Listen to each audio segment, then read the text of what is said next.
In this lesson, we will talk about most common data mining applications, patterns, and tools. Here are some of the most common data mining application areas. When you look at literature, when you look at the trade magazines, you would see a lot of success stories, the best practices relating to marketing and customer relationship management. Idea here is to use the data to understand the relationship between the organization and their customers, the likes and dislikes, the goods and bads, so that you can leverage the knowledge and pattern to improve the customer relationship, to improve the customer satisfaction, which would lead to business success at the end. Another area that kind of pops up more than any other is in banking and finance. A lot of predictive models for fraud, for time series forecasting, projection, what the future holds, risk minimization kind of falls under the data mining area. A lot of applications therefore apply to banking and finance. Then you see a lot of data mining successful applications and practices in retailing, in operations, in manufacturing, in logistics, optimizing the routing. For instance, some of the logistic companies like UPS, FedEx use advanced analytics and data mining to optimize their routing, to minimize the cost so they can competitively price their services. An area that's emerging and probably prone to take over the number one spot as far as number of applications, creative applications, is in the healthcare and medicine area. Again, tapping into the same thing that we actually talked about. There is so much that can be done in healthcare and medicine, and data mining can actually do that because that's what it's crafted for. There's so much data. When there is good data, rich data, there is good use of data mining to extract this novel, inactionable patterns. Another area would be insurance brokerage, securities trading. Government use a lot of data mining. We don't know how they're using, what they're using.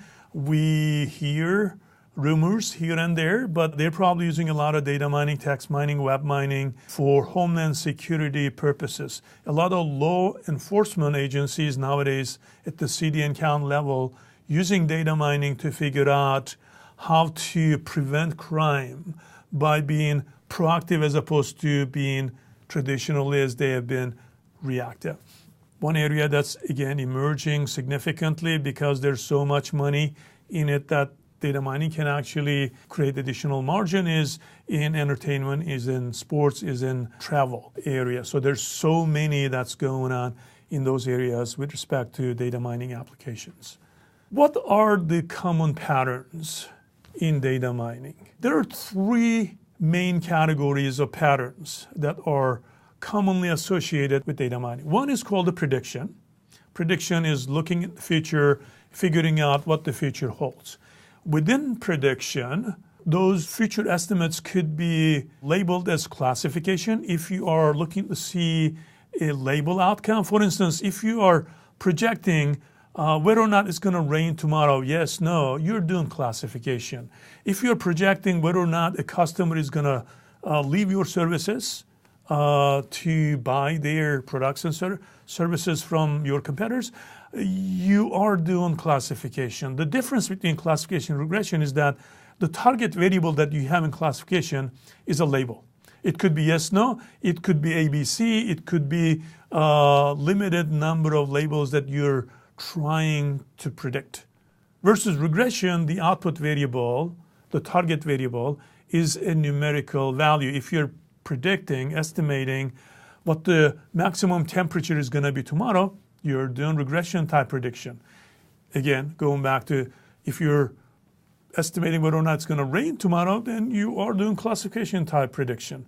There is also what's called the time series forecasting, looking at a single variable and its variation over time and figuring out how those variation is going to lead into in the near future. Again, another subcategory within prediction. The second main category in patterns is called association.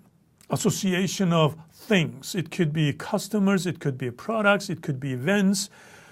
But data mining can find those inner relationships, inner correlations amongst those objects.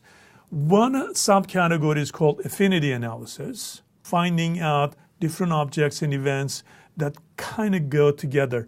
In the business context, it's commonly called as market basket analysis, kind of resembling to what are the things that goes into the same shopping basket that are being purchased together. So once you figure that out, then you can, in a business sense, act on that pattern.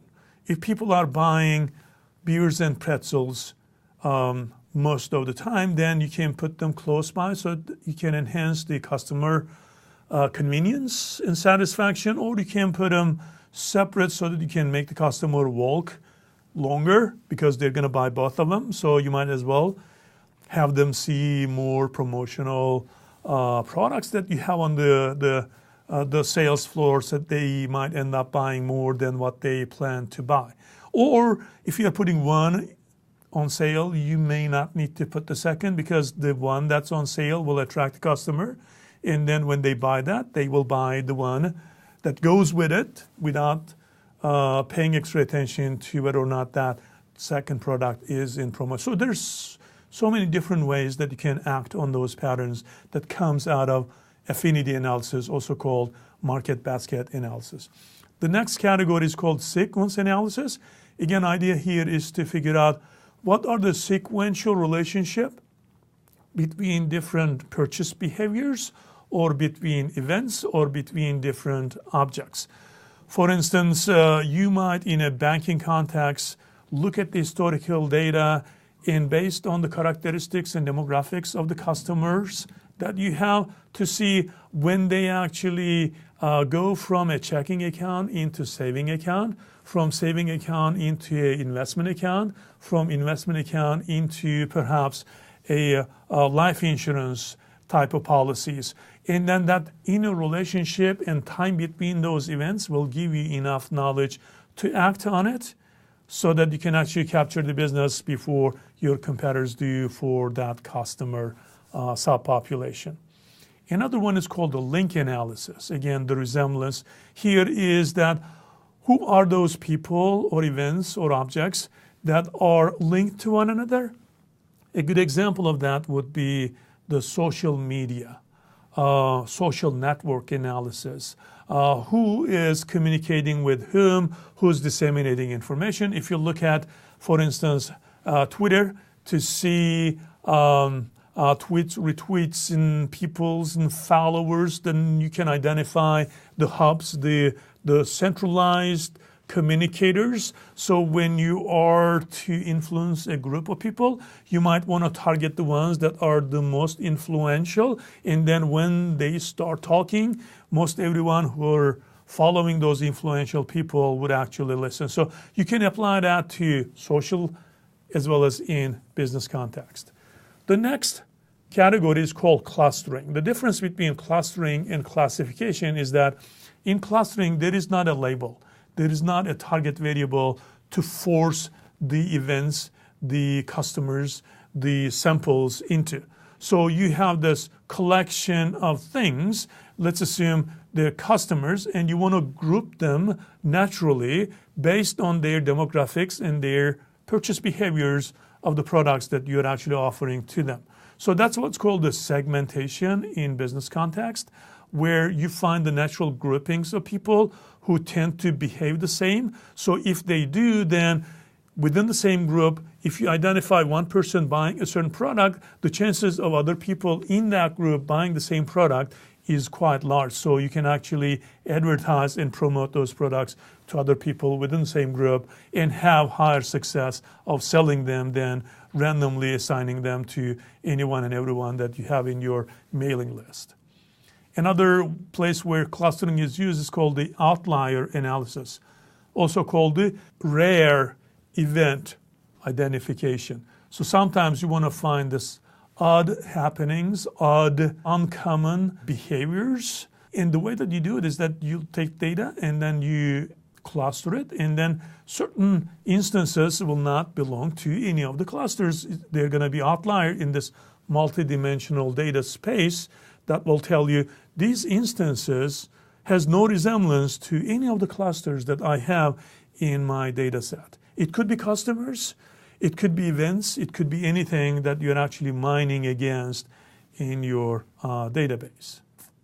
So those are the three. In certain literature, you might see information visualization being a category. To me, it's a support mechanism to each of those three patterns and not a pattern by itself.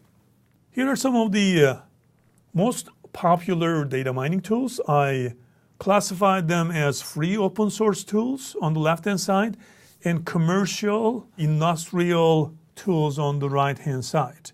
On the left-hand side, Weka is one of the very early free open source tool developed by a group of researchers out of New Zealand from University of Waikato. I think they were in the computer science department. They built this tool for academic community to develop new algorithms and compare and contrast it against other algorithms. So it has become a tool, a platform for academics and researchers and industrial practitioners to test their own algorithms against others. And it has become a repository of multiple algorithms. So it's probably the richest collection of data mining algorithms under a single environment. And we'll see an example of that in our future lessons. RapidMiner, relatively new in the last 5-6 years or so, came out as a free open source tool that has a commercial company behind it. Company used to be called RapidEye.com. Now they changed their even company name to the name of their tool called RapidMiner. Beautiful graphically oriented data mining tool, and they have a version of it, the community version, freely available for anyone who would like to download and use it. The tool that I'm building more and more confidence and interest in is called Naim. Another, again, commercial company supported but free open source unlimited tool. It has a very pleasant graphical user interface, and that's the one that we're going to actually do demonstration in the context of the second lesson. The next one is called R. It's a collection of statistical algorithmic libraries that people actually contribute and people use all around the world. It's community-supported initiative. It's becoming more and more popular. A lot of people who does data mining and analytics are using some of those R libraries in their projects. By itself, it may not be sufficient, but it is a supplement to any data mining application or platform that you have in place. Python, again, a programming language directly related to analytics, has become quite popular. So R and Python are more on the language side as opposed to tool, versus Weka, RapidMiner, and Naim are self-sufficient, free, open source tools that you can download and use for your own data mining projects. On the commercial side, the top tools are by SAS, called SAS Enterprise Miner. SAS Visual Analytics Environment is one that we're going to see in the slide lessons later on. IBM Asbestos Modeler, again, hugely popular data mining tool. Again, we're going to see a demonstration of that. Statistica Data Miner, along with SAS IBM. Statistica Data Miner is now a part of Dell software. So Dell acquired StatSoft, and Statistica is now a data mining tool under Dell. Dell is putting tremendous amount of effort in service side of their business than hardware, which we all know them to have been focused on historically speaking. And there are other tools like PolyAnalyst and Excel Miner, relatively small footprint in the commercial data mining tools field. Now, KD Nuggets conducts this survey every year to figure out what are the most popular tools in the marketplace that the people are using. As you can see, some of the free tools kind of makes it at the top of the list, and then comes the commercial tools. There might be bias involved in the survey instrument that actually pushes those free open source tools at the top of the list. To be honest with you, when you compare free open source versus commercial, you need to look to see what are the pros and cons. Even though they are free and open source, they may not be validated enough. There may not be enough support behind them. A lot of the free open source tools, the support would be a community discussion board versus a commercial tool. You can actually call the company and have their help in a timely manner. Commercial tools, again, could be computationally more efficient. They actually do what they do in a reasonable time frame. If you're using a very large data set, if you're running it against a free open source tool, it might take longer than you bear to wait to see the results. In some cases, it may actually blow up your memory, it may not even complete. So there are pros and cons. I think a combination of both commercial and free open source tools should be used for successful implementation of real-world data mining applications, data mining projects. Is data mining all good, or is there a dark side to it? Because if you look at the literature as well as how people are talking about data mining, there's probably equal dark side discussion as there is good things and best practices and outcomes coming out of data mining. A lot of those related to privacy issues. Data mining, digging into somebody else's data, somebody else's demographics, extracting knowledge out of it and acting on it for commercial purposes. Some people might see that problematic, unethical. So is it an invasion of privacy to use the data that's available to the organization? You're not stealing it. You're not illegally obtaining it. It's the data that you find over the internet or the data that you captured about your customers during their relationship with you, either buying your products or your services. In another setting, the code Big Brother is watching. Government agencies might be actually monitoring the traffic in the internet or on the voice, video, what have you. All of those are creating a little bit of uneasy, not necessarily a positive image of data mining in the eye of the regular public. Let me give you one example as to the privacy-related issues of data mining. It's about this commercial company. You all know the Target.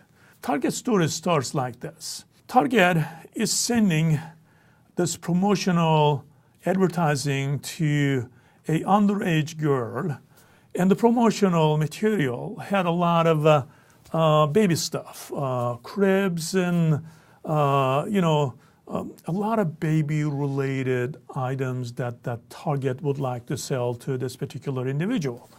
And then the father of the underage girl takes these promotions because they are named to this underage girl and takes those promotions to Target store and gets in front of the manager and says, what are you guys doing? You're sending all this baby stuff to my 15-year-old girl. Are you trying to put things in her mind?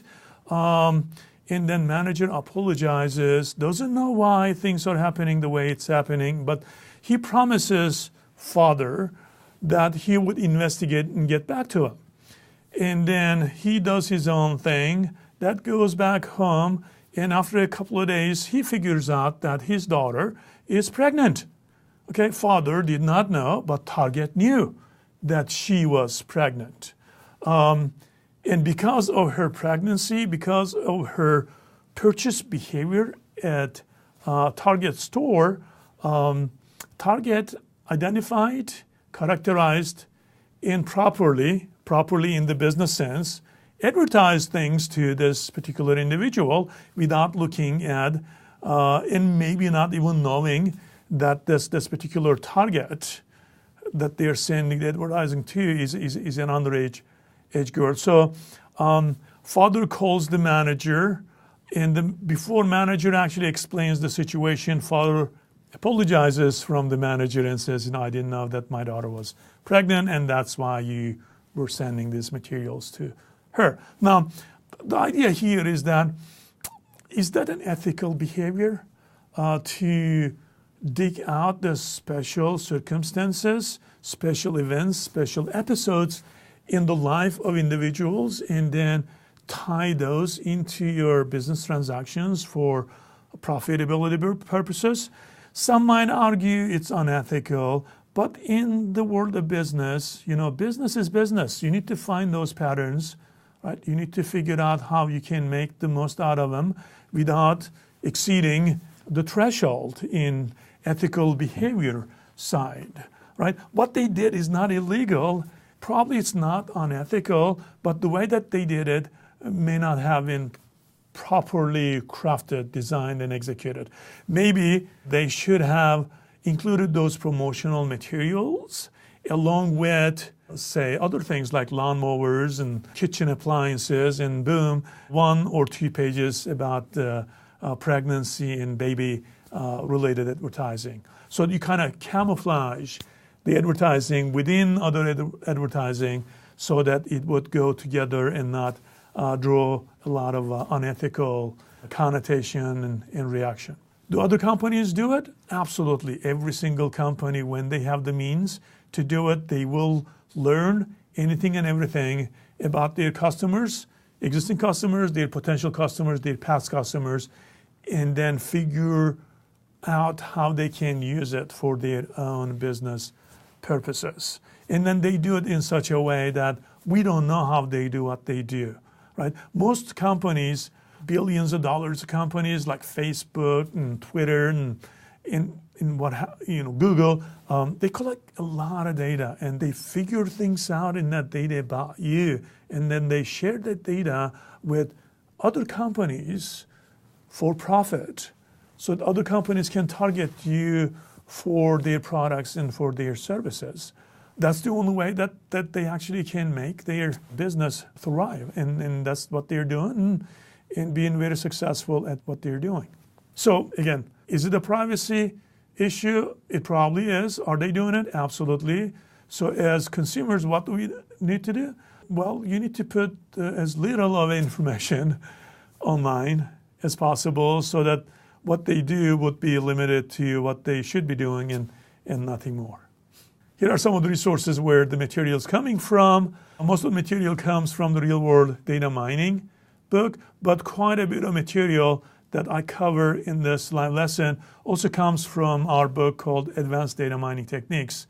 We'll also cover practical text mining. The material will come from the Practical Text Mining book that we published in the recent years.